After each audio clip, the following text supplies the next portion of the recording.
जब किसी आदमी को किसी दूसरे आदमी से लाभ प्राप्त होता है तो वो कहता है कि फलां आदमी मेरे लिए बहुत शुभ है, और जब हमें किसी आदमी से नुकसान हो जाता है तो हम कहते हैं कि वो तो पनौती है, उसके तो दर्शन मात्र करने से ही हानि होती है। लेकिन सोचने की बात यह है कि क्या वास्तव में कोई आदमी हमारे लाभ या हानि का कारण हो सकता है, या फिर हमारे लाभ और हानि के केवल हम ही कारण होते हैं। और इस प्रकार के अनेक ज्ञान समाज में फैले हुए हैं, जैसे कि किसी बिल्ली ने रास्ता काट दिया तो मतलब मेरा दिन बेकार हो गया, या फिर मुझे सुबह सुबह किसी उजले हंस का दर्शन हो गया तो मेरा दिन तो बहुत अच्छा होने वाला है। तो आज की जो कहानी मैं आपको सुनाने वाला हूं वो आपको अज्ञानता के अंधेरे से निकालकर ज्ञान के उजाले की तरफ लेकर आएगी। इससे पहले कि आप इस कहानी में खो जाएं, इस चैनल को सब्सक्राइब जरूर कर लें। तो चलिए कहानी शुरू करते हैं। बहुत समय पहले की बात है। एक गांव में सूखा पड़ा हुआ था। कई वर्षों से वहां पर कोई बारिश नहीं हुई थी, जिससे वहां पर भूखमरी फैली हुई थी। लोगों ने बारिश करवाने के लिए अनेक विधियां अपनाई, मंत्रोच्चारण, हवन वगैरह वगैरह, लेकिन फिर भी वहां पर बारिश नहीं हुई।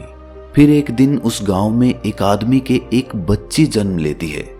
वह आदमी खुशी से सबको बताने के लिए अपनी बच्ची को अपनी गोद में लेकर गांव के बीच में आकाश के नीचे आ जाता है, और तभी वो बच्ची रोने लगती है, और संयोग से उसी वक्त वहां पर बारिश शुरू हो जाती है।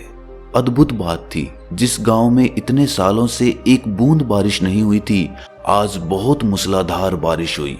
इससे उस गांव के लोगों ने उस बच्ची को भाग्यशाली घोषित कर दिया। उन्होंने कहा कि ये बच्ची तो देवी का रूप है, इसके आते ही इतनी मूसलाधार बारिश हुई। इसीलिए उन्होंने उस बच्ची का नाम भाग्यवती रख दिया। अब गांव में जो भी कार्य आरंभ किया जाता वो उस लड़की के हाथों से ही संपन्न किया जाता। ऐसे ही बहुत साल बीत गए और अब वो लड़की 20 साल की हो चुकी थी। लेकिन 20 साल की होने के बाद उस गांव में एक और घटना घटी। एक बार फिर से उस गांव में सूखा पड़ गया। उन लोगों ने उस लड़की से प्रार्थना करके कहा कि आप ही एकमात्र ऐसे इंसान हैं जो इस गांव में बारिश करवा सकती हैं। कृपया करके बारिश करवाने का कोई प्रयास कीजिए। लड़की ने अपना हर संभव प्रयास किया। वो एक बार फिर से चिल्ला चिल्ला कर रोई, लेकिन फिर भी कोई बारिश नहीं हुई। उसके बाद उसने परमात्मा से प्रार्थना की, लेकिन फिर भी बारिश नहीं हुई। इसके बाद गांव वालों ने एक बैठक करके कुछ ज्ञानियों और पंडितों को गांव में बुलाया और उनसे इस सूखे का कारण पूछा। ज्ञानियों ने बताया कि ये लड़की इस गांव के लिए अनहोनी है। ये केवल 20 साल तक ही इस गांव के लिए भाग्यवती थी, लेकिन अब ये लड़की इस गांव के लिए एक अभिशाप हो चुकी है। अगर तुम लोग अपने गांव से ये अभिशाप हटाना चाहते हो तो इस लड़की को कल सुबह वैसे ही यहां पर उपस्थित होना होगा जिस प्रकार उसने जन्म लिया था। मतलब उसे वहां पर निर्वस्त्र होकर आना होगा। उसी दिन रात के वक्त उस लड़की के पिता ने भाग्यवती को उस गांव से भगा दिया। लड़की अपने गांव को छोड़कर भागी चली जा रही थी। वो थककर चूर हो चुकी थी। वो रोती जा रही थी क्योंकि उसने इस गांव में 20 साल बिताए थे और मात्र एक ही रात में उसे अपने 20 साल पीछे छोड़कर वहां से भाग जाना पड़ा। दौड़ते दौड़ते वो लड़की एक गुरु के आश्रम में पहुंच गई। गुरु ने उस लड़की की हालत देखी और उसे अपने आश्रम में ही रख लिया। अब वो लड़की एक सन्यासिनी बन चुकी थी। वो वहीं पर आश्रम में रहती, आश्रम के कामों में हाथ बटाती और वहीं पर ध्यान साधना करती। एक दिन उस लड़की ने अपने गुरु से पूछा कि गुरुजी, एक बात बताइए, इस दुनिया में कोई वस्तु या फिर कोई आदमी अनहोनी हो सकता है, और उसी प्रकार क्या कोई वस्तु या कोई आदमी भाग्यशाली हो सकता है? गुरु ने मुस्कुराकर कहा कि इस दुनिया में एक ही अनहोनी होती है और दूसरी कोई अनहोनी नहीं होती। फिर गुरु ने उस लड़की से पूछा कि इससे पहले तुम मुझे ये बताओ कि इस दुनिया में सबसे कीमती क्या है?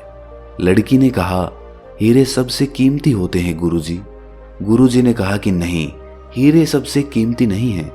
फिर लड़की ने कुछ सोचकर कहा, फिर तो कोई साम्राज्य ही सबसे कीमती होता होगा, क्योंकि वहां तो हीरों की कोई कमी नहीं रहती। इस पर गुरुजी ने कहा कि नहीं, ये भी सबसे कीमती नहीं है।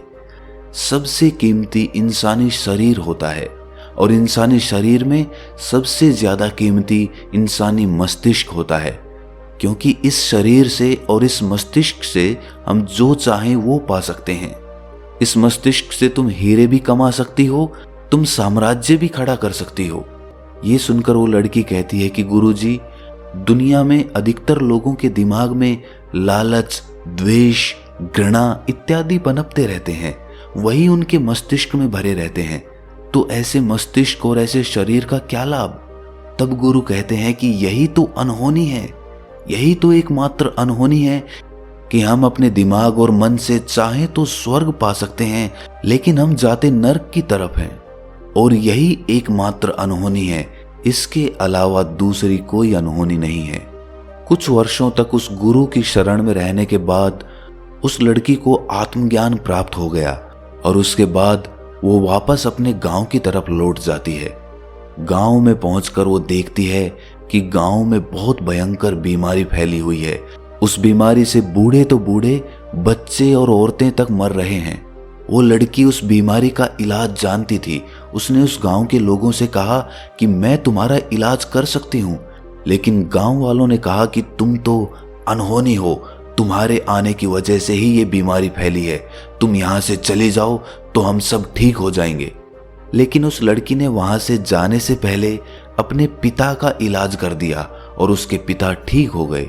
ये देखकर गांव वालों की आंखें खुल गईं। उन्हें लगा कि जिसको हम अनहोनी मानकर बैठे थे, वही हमारा इलाज करके हमें बचा सकती है। और तब उन्हें एहसास हुआ कि कोई वस्तु या कोई आदमी अनहोनी का कारण नहीं होता है। दोस्तों, उन गांव वालों की तरह हम भी अपने अपने मन में किसी आदमी या किसी वस्तु के प्रति अपनी धारणा बना लेते हैं। वो धारणा समाज में फैले अंधकार और अंधविश्वास की वजह से पनपती हैं। लेकिन आप अपने आप से ये सवाल करिए कि क्या कभी आपने किसी अनहोनी के कारण अपने आप को दोष दिया है, अपने आप को जिम्मेदार ठहराया है? क्योंकि आपके निर्णय की वजह से ही कोई काम गलत या सही होता है। इसीलिए दूसरों को अनहोनी का कारण बनाने की बजाय खुद के अंदर झांक कर देखिए, आपको जवाब जरूर मिलेगा। आज हम देखते हैं कि जो रोग पुराने समय में अनहोनी माने जाते थे, आज विज्ञान ने उनका हल खोज लिया है। उनकी चिकित्सा संभव है, उनका इलाज संभव है, और वो भी वैज्ञानिक तरीके से।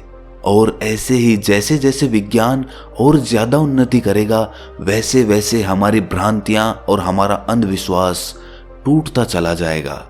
भ्रांतियों और अंधविश्वास को तोड़ती हुई ये कहानी अगर आपको अच्छी लगी तो इस चैनल को सब्सक्राइब जरूर कर लें। तो मिलते हैं अगली कहानी में, तब तक के लिए अपना ख्याल रखें।